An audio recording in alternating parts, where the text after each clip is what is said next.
रामनवमी उत्सवानिमित्त उत्सवाच्या प्रथम दिवशी श्रींची प्रतिमा, पोथी आणि विणाची मिरवणूक काढण्यात आली आहे। यावेळी जिल्हाधिकारी तथा सदस्य तथार्थ समिती सिद्धाराम सालीमठ यांनी, पोथी संस्थांचे मुख्य कार्यकारी अधिकारी गोरक्ष गाडीलकर यांनी विणा घेऊन, तर उपमुख्य कार्यकारी अधिकारी तुकाराम हुलवळे आणि प्रशासकीय अधिकारी विठ्ठलराव बर्गे यांनी प्रतिमा घेऊन सहभाग घेतलाय।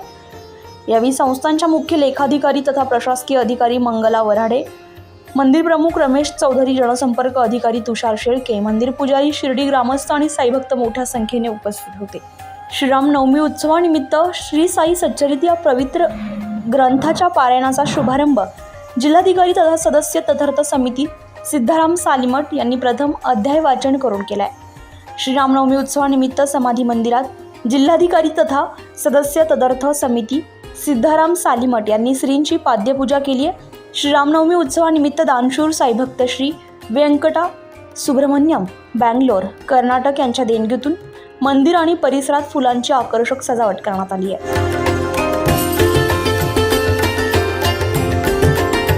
उत्तर महाराष्ट्र लाईव्हसाठी किशोर पाटणी, शिर्डी।